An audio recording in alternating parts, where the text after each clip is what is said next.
Y ahora nos falta, ya hablamos de condicionales, ahora de definición de valores, porque por ahora hemos usado una cosa que se llama def, pero vamos a ver cuál es la semántica de ese def realmente. Entonces, así como los parámetros de función pueden ser evaluados por valor o por nombre, también sucede con las definiciones.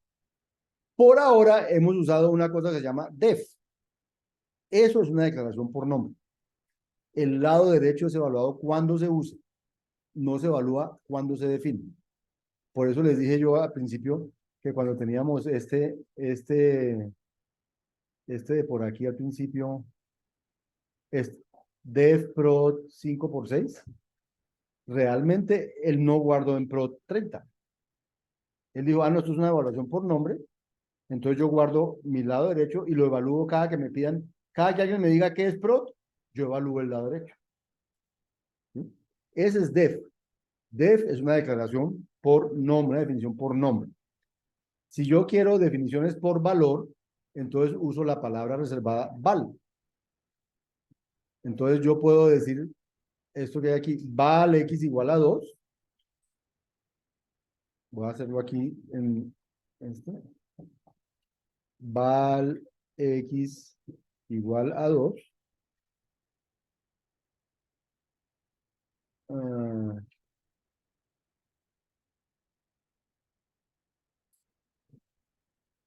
¿De dónde sacó el den?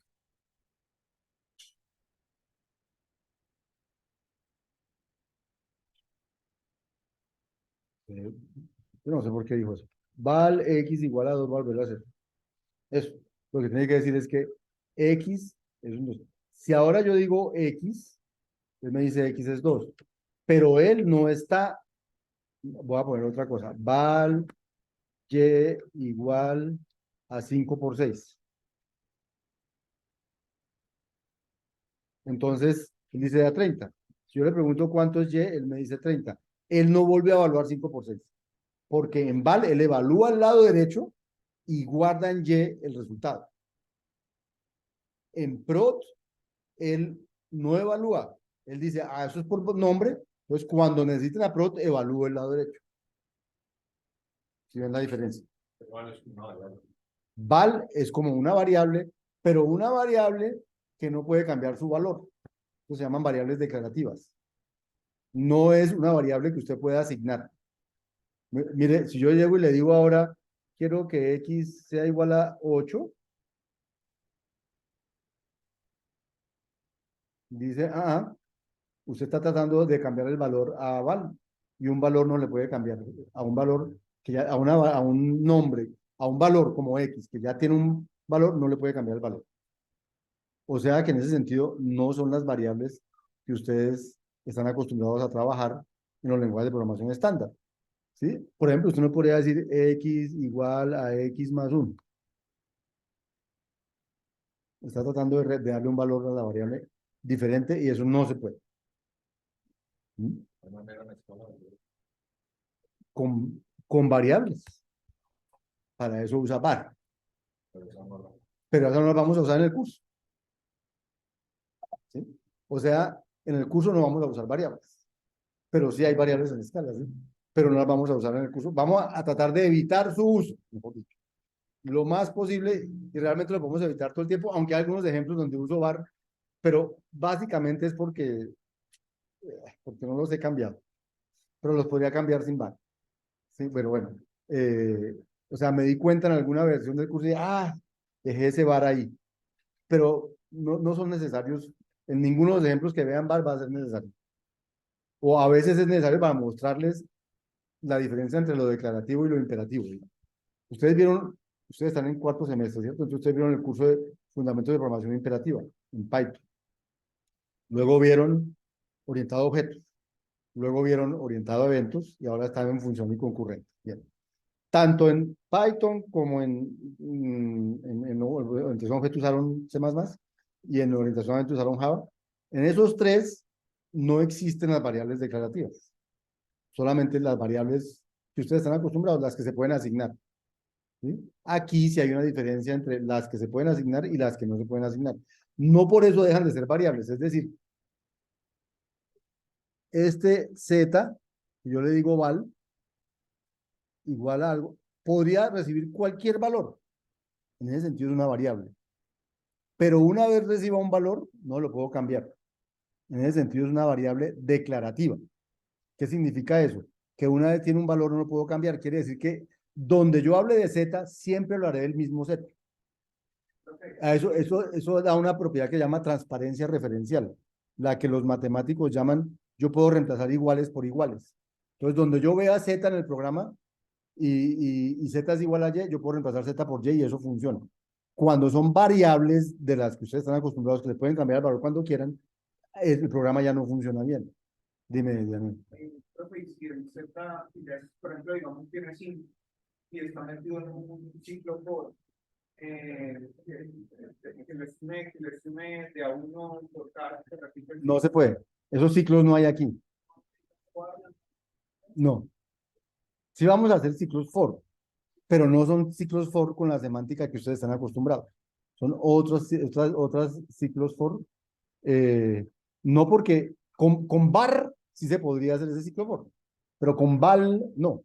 Es decir, con las que están definidas con val se crean valores, no variables de las de los lenguajes de programación que ustedes están asignables. Eso es, digamos, más destinado para, por ejemplo, constantes.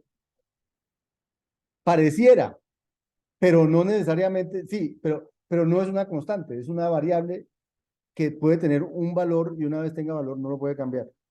Pero no necesariamente en todos los programas, o sea, con una constante como pi, usted quiere que siempre pi sea 3.14 no sé qué, pero una constante, una como x, puede, en un programa puede ser 50, en otra vez que corra puede ser 80. O sea,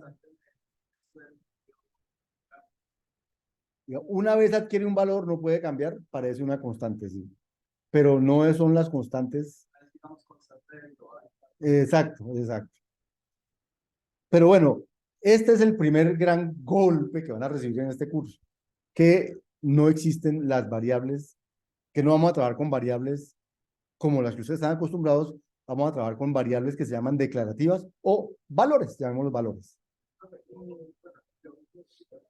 Si yo hago una operación con los valores, entonces tengo que crear una. El resultado, ¿dónde queda? En otra cosa, en otro sitio, no quedan no, porque no puedo decir que el resultado quede aquí mismo donde yo estaba, porque yo no le puedo cambiar el valor a una variable.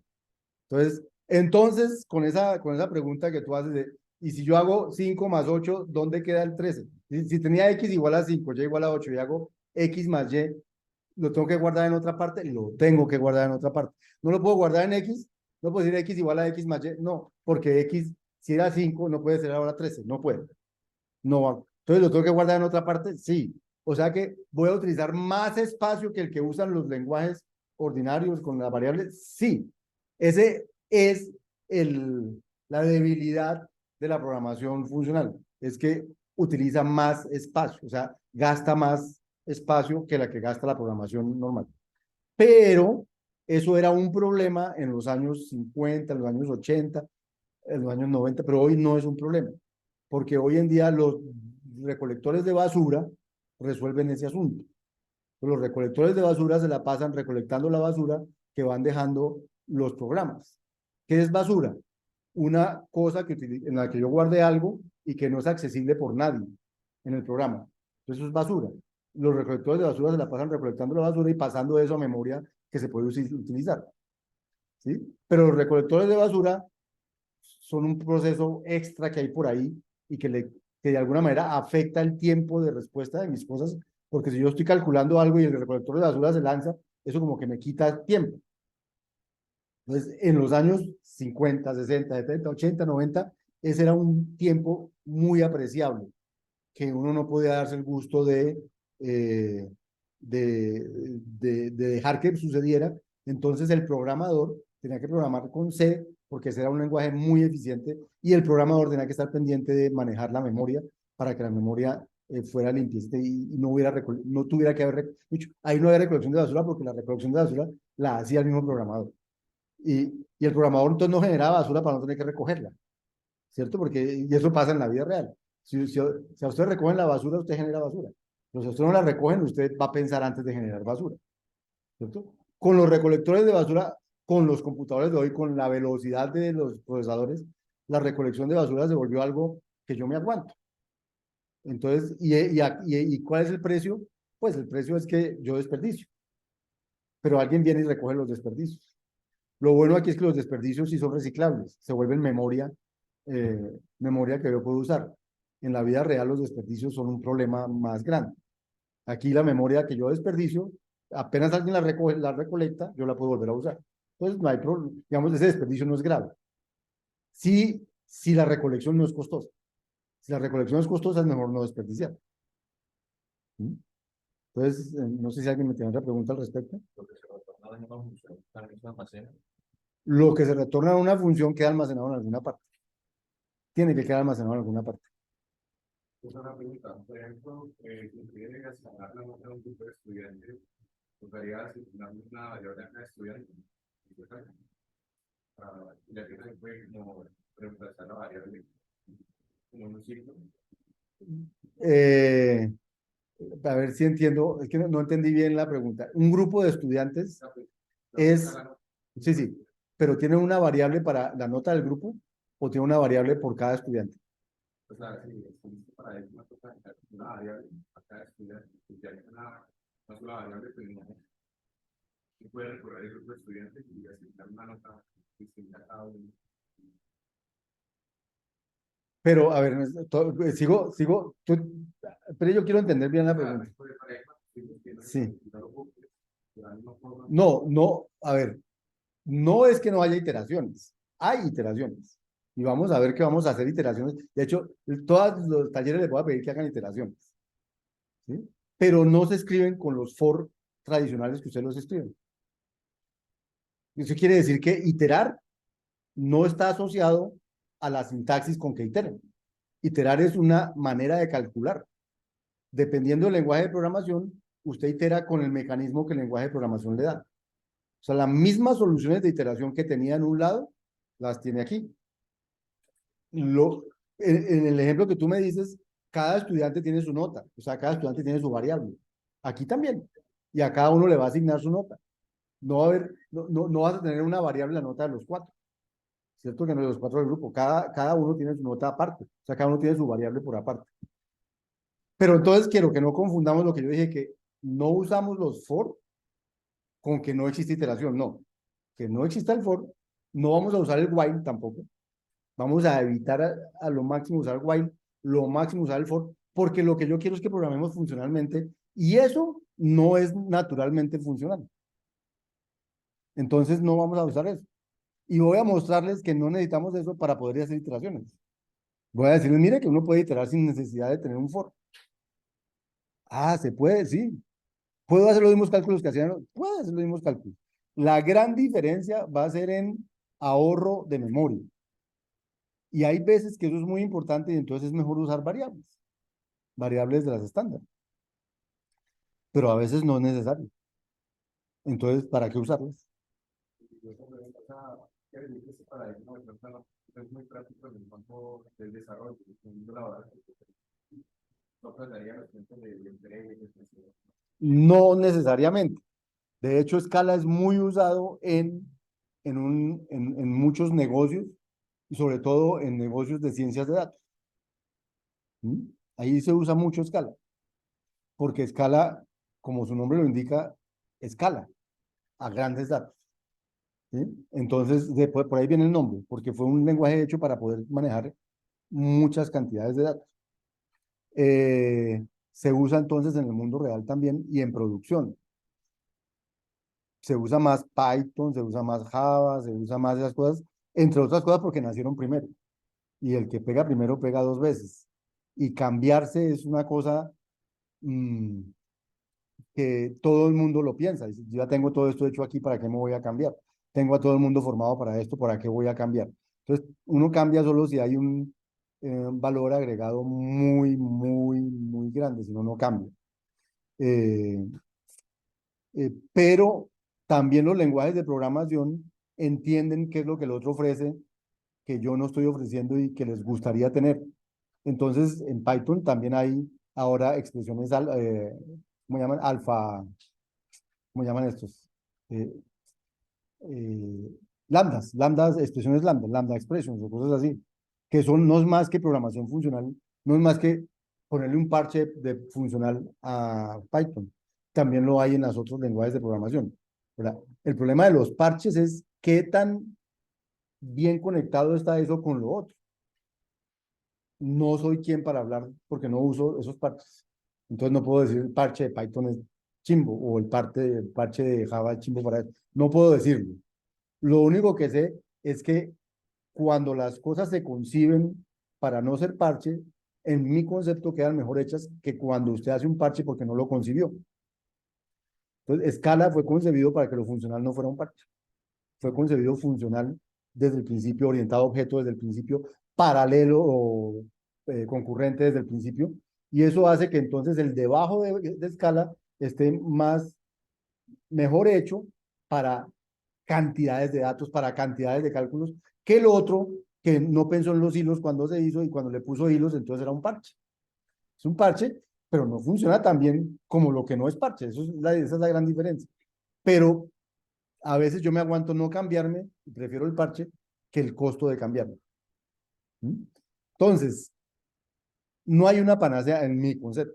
No hay un lenguaje que sea la panacea para hacer desarrollo. ¿Sí? Pero hay ambientes más populares que otros y se van popularizando y sobre todo hay herramientas que hacen que uno se quede con algo. Entonces, si trabajo en, no sé, Django o trabajo, no sé, y eso usa es Python y JavaScript y no sé qué, pues entonces ya me van condicionando a ese ambiente. O si trabajo en otro que usa no sé qué, me van condicionando a usar esas cosas y las decisiones se toman en una empresa y cuando se toman, pues le toca seguir ese rumbo. O sea, cuando toma una decisión de tecnología, es difícil volver atrás a menos que la decisión lo esté quebrando. Pero si no lo está quebrando, usted muy difícilmente vuelve atrás. ¿Mm? Cristian. ¿Cómo? Def. Entonces, def, no hemos llegado allá. Def se va a utilizar para definir funciones. Exactamente. Por nombre. Porque las funciones porque el def lo que dice es, defino square de x como esto, y él no evalúa. Él simplemente, tengo un nombre nuevo de square, tengo unas variables. ¿Cuándo evalúo? Cuando me lo apliquen, no antes. Entonces, el def se usa para definir funciones. Y el val se usa para definir valores que no quiero que sean, que quiero que se evalúen el mismo. Pero igual podría tener un def x igual a 6 por 5 que un val x igual a 6 por 5 y al usarlos no voy a ver mucho la diferencia.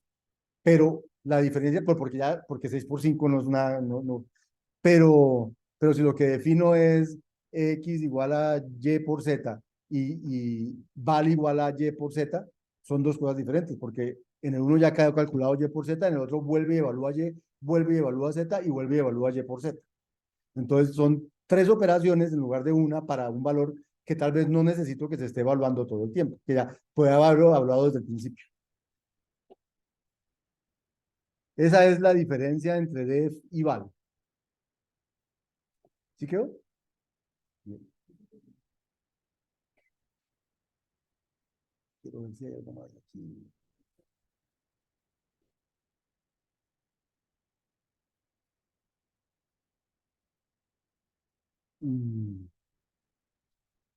Bueno, la diferencia entre val y def es evidente cuando la evaluación del lado derecho no termina.